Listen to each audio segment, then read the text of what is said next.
Time flies. We only own the present, which is constantly on the go. There is never enough time to do everything.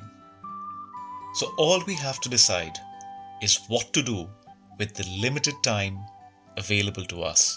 Stations towards Penzance this morning. Please be aware the next service.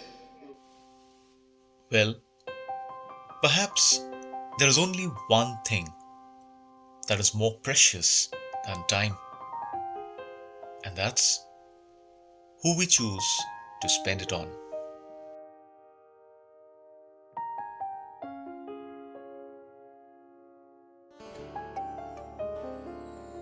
The United Kingdom is an old place, but as I have said before, the most precious antiques are dear old friends. Now, you can't really make old friends. You either have them or you don't. Years later, finding old friends does feel a bit like finding a lost treasure. In this case, a quarter of a century later, in a different continent altogether.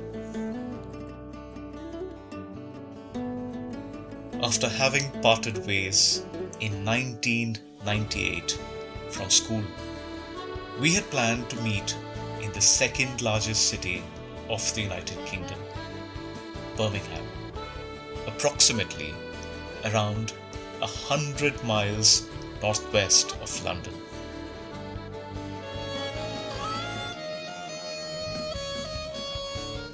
Historically a market town during the medieval period, Birmingham grew in the 18th century during the Industrial Revolution, to be referred to as the first manufacturing town in the world. Now, places with names ending in Ingham are characteristic of primary settlements established during the early phases of the Anglo-Saxon colonization of an area. So Birmingham literally means the land or home of the Burma people. We had planned to meet up at the Indian restaurant Asha's at 1 p.m. but I had arrived an hour earlier. So coming out of the grand Birmingham New Street station, I stepped into a large shopping area called the Bull Ring. Walking through the marketplace, I was instinctively drawn towards the grandest structure there, a church, Saint Martin in the Bull Ring. Though the current structure was built in 1873, it is said that there has been a church on this site since the 13th century. I stood there, fascinated by its Gothic Victorian architecture, and went around the surrounding marketplace, trying to capture its beauty from multiple directions. Christianity is said to have come to the British Isles during the Roman period of its history.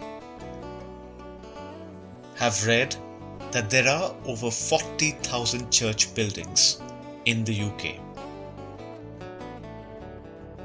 Over the past few months, I've had the opportunity to visit a few.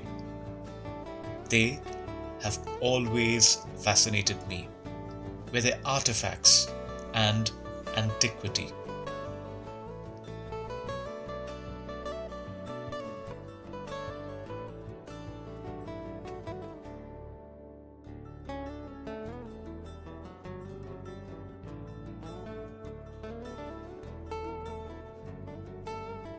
I happily wander around churches, clicking pictures for hours, and if I'm lucky, as in this case, To find it open, I sneak in to observe the arches, doorways, artworks on display, and especially to capture the beautiful stained glass windows.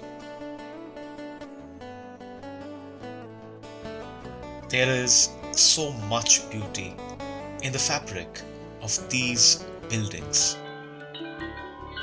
in the sound of church bells, in the fascinating insights into national, local, and family histories of these churches.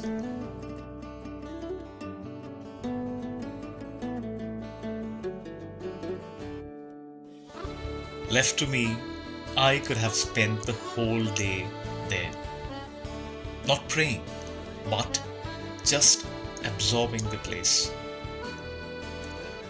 But then there were friends waiting at Asha's, holding long conversations, and of course, a sumptuous lunch.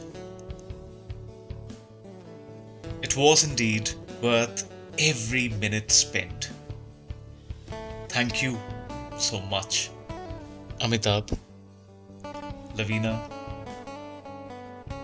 Barun, and Jasdev. We surely did miss you, Priyanku, but then we most certainly shall catch up soon.